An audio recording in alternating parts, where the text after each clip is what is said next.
Revelations chapter number 9, verses number 11 and 12.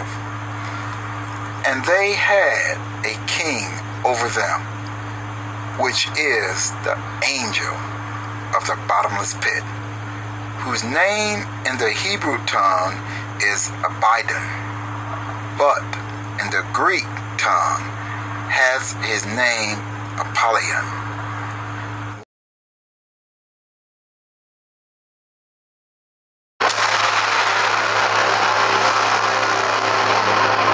For 10,000 years, the Eye of Terror has spewed its ageless horrors into the galaxy, gnawing at the eternal glories of the Imperium, at the very soul of mankind itself.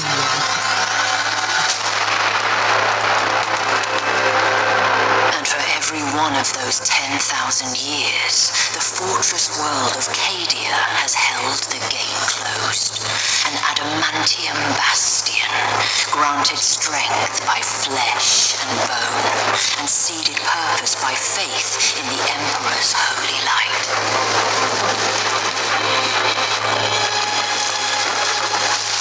But as the darkness grew ever deeper, and the blaze of the Astronomicon guttered like a wind-blown candle, the Eye of Terror pulsed, its baleful energy spilling anew across the stars.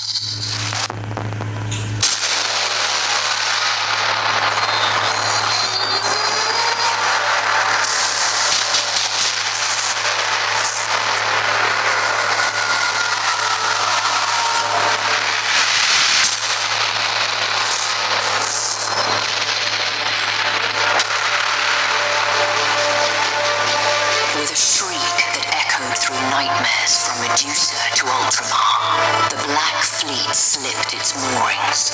An endless tide of heretics, traitors, demons, and madmen whose desperate fealty was given over to a single damned soul. Abaddon the Despoiler, inheritor of the arch-traitor Horus's reviled legacy, the 13th Black Crusade, herald to a fresh age of nightmare, had begun.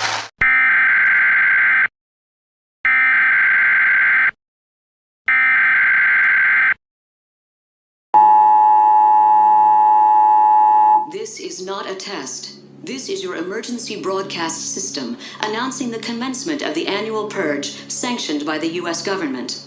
Weapons of Class 4 and lower have been authorized for use during the purge. All other weapons are restricted. Government officials of ranking 10 have been granted immunity from the purge and shall not be harmed. Commencing at the siren, any and all crime, including murder, will be legal for 12 continuous hours. Police, fire, and emergency medical services will be unavailable until tomorrow morning at 7 a.m. when the purge concludes. Blessed be our new founding fathers and America, a nation reborn. May God be with you all.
locusts. Chapter 9. And the fifth angel sounded, and I saw a star fall from heaven unto the earth, and to him was given the key of the bottomless pit. And he opened the bottomless pit, and there arose a smoke out of the pit as the smoke of a great furnace, and the sun and the air were darkened by reason of the smoke of the pit. And there came out of the smoke locusts upon the earth, and unto them was given power, as the scorpions of the earth have power. And it was commanded them that they should not hurt the grass of the earth, neither any green thing, neither any tree, but only those men which have not the seal of God in their foreheads. And to them it was given that they should not kill them, but that they should be tormented 5 months. And their torment was as the torment of a scorpion when he striketh a man. And in those days shall men seek death, and shall not find it, and shall desire to die, and death shall flee from them. And the shapes of the locusts were like unto horses prepared unto battle, and on their heads were as it were crowns like gold, and their faces were as the faces of men, and they had hair as the hair of women, and their teeth were as...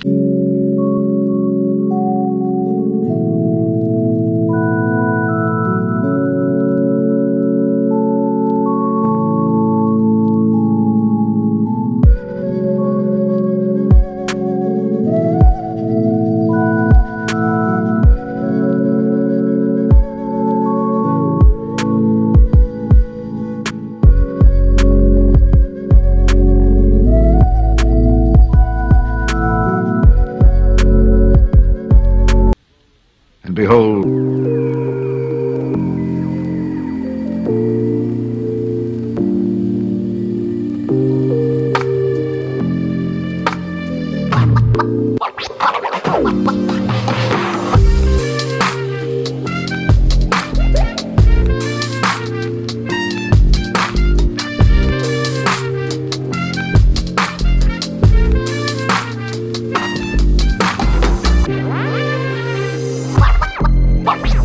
I heard the number of them. And thus I saw the horses in the vision, and them that sat on them, having breastplates of fire, and of jacinth and brimstone. And the heads of the horses were as the heads of lions, and out of their mouths issued fire and smoke and brimstone.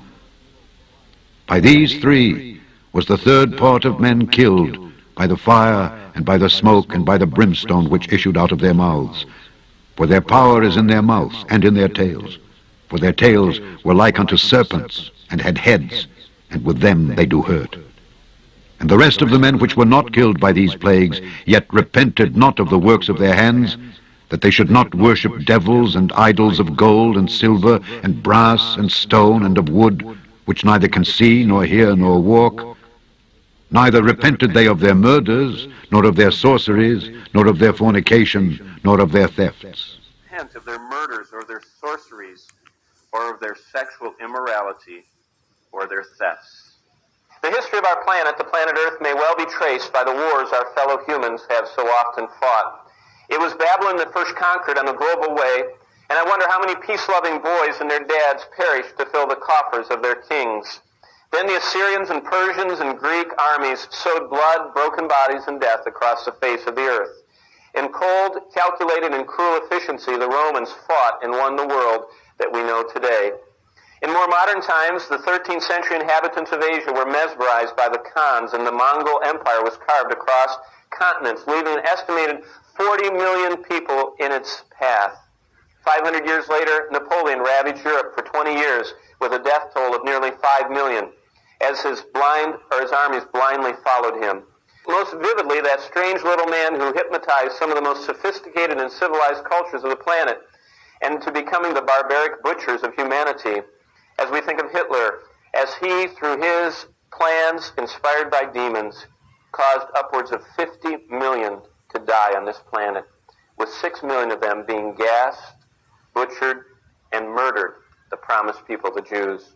Those pages are dark ones in history, but far more worse are those to come. Armies that dwarf all which ever marched are poised even as we speak. And in a moment known only to God, the ultimate weapon, the angels of doom, by the hundreds of millions, will be unleashed, needing no weapons, no food, no vehicles, no rest. These cosmic warriors are unstoppable and deadly. In their wake will fall more than all the wars have ever killed, and in all will happen in just a brief moment of time. All that, and yet the earth dwellers will miss the message. They will turn their backs on God. They will worship themselves and the demons that enslave them in cruel hatred and lust. In Revelation 9, we discover the judgment of Jesus as he opens the abyss of horrors and judges the hardened and unrepentant sinners. The fifth trumpet starts in the first two verses, and in the fifth trumpet we have the first preview of hell. The first preview of hell is endless darkness. As the ninth chapter opens, we find John introducing us to the dreadful realm of the fallen spirits and their abode, which the Bible calls the abyss. This bottomless pit is often mentioned in God's Word, not only here in chapter 9, but also in chapters 11 and twice in chapter 20. It is the holding tank of punishment for the fallen angels, the demons, the beast, the false prophet, and Satan. Every time the Bible describes the location of this place, it always calls it down in the depths of the earth, the center of the earth. If all of these are to be taken literally, then God has designed an impregnable fortress that holds the most fearsome creatures existing anywhere in the universe, and it happens to be located beneath our feet, down on this planet. These spirit beings of the highest magnitude of evil are leftovers from Satan's rebellion. Jude, our Lord's brother, tells us that some were trying to corrupt the human race so that the promised seed of the woman, which is Jesus, according to Genesis 3:15, could never come. And because of their work in trying to destroy the human race, God put them in this pit. Others seem to be key leaders of Satan's forces, and they were held back and not allowed to serve Satan until chapter 9. The abyss, or the bottomless pit, is only an intermediate step before the final abode of the Prince of Darkness and all his followers. We will meet that place called the lake of fire, or Gehenna, or hell, the final place of terror, in chapter 20. Jesus spoke so often in his warnings scattered throughout the gospel. He is the star, and remember it says, Jesus said in the gospel, I saw a star fall from heaven. That was Satan. Also we see in chapter 12, he's cast down to earth. But he falls down, and to him is given the key to this bottomless pit. He does not have the authority to release these demons until it's granted to him by God. And so, with that permission, Satan opens the dungeon of demons and looses the legions of terror. The second preview of hell starts in verse 3. Not only is hell a place of endless darkness, but hell is also a place of relentless terror. There is a shaft that leads downward, and it is unlocked. Now, where that shaft is, we only know it's near the river Euphrates. It's interesting that this river is near the place, one of the heads of the rivers that came from the area around the Garden of Eden. But when that pit is opened, the smoke of the pit, it says in verse 3, if you notice there, it says, out of the smoke, the locust came, and it comes out like the smoke of a furnace. It billows out of the darkness, unleashing the pent-up fury of hell. With the most destructive imagery known to man, John describes these creatures as locusts. No plague was more feared in the ancient world because locusts were such relentless destroyers. A swarm of locusts marches, I'm talking about the insects on earth, which is what John thought these things look like. Those little insects can eat several times their weight, their body weight, every day. A locust with his colleagues form a gregarious marching band 10 miles wide, 10 miles long, and they consume at a rate of 250 feet an hour, everything in their pathway. It's interesting, though, that the scriptures give us 6 different names for locusts, and that's why John calls these monsters in verse 3 coming out of the pit locusts, because the Hebrew word for them is so interesting. They're called gazam in Hebrew, or shearers, which portrays the machine-like destructive path, or the sheared-off living plants in the wake of these monsters. Also, the same little creatures are called the arbel, or the swarmers, and that refers to the innumerable hordes that darken the sky. In the ancient world, locusts would come as a black cloud. Now, they've come in the modern world, too. There was a locust plague that lasted 12 years, from 1920 to 1934 in Central Africa that caused a famine and destroyed everything that was growing in Africa for 12 years of successive waves of grasshoppers. You can read about that in the National Geographic. They even have pictures of them, just like monsters swarming. Thirdly, the third Hebrew word for these creatures, the literal insects, is hasil, which is a Hebrew word which means finisher. That speaks of the devastating aftermath of all green plants finished off by the army as it passes over at 250 feet an hour. A fourth word is salam, or the annihilators. That's another glimpse of how those who saw these hordes described their work. They annihilated everything in their path.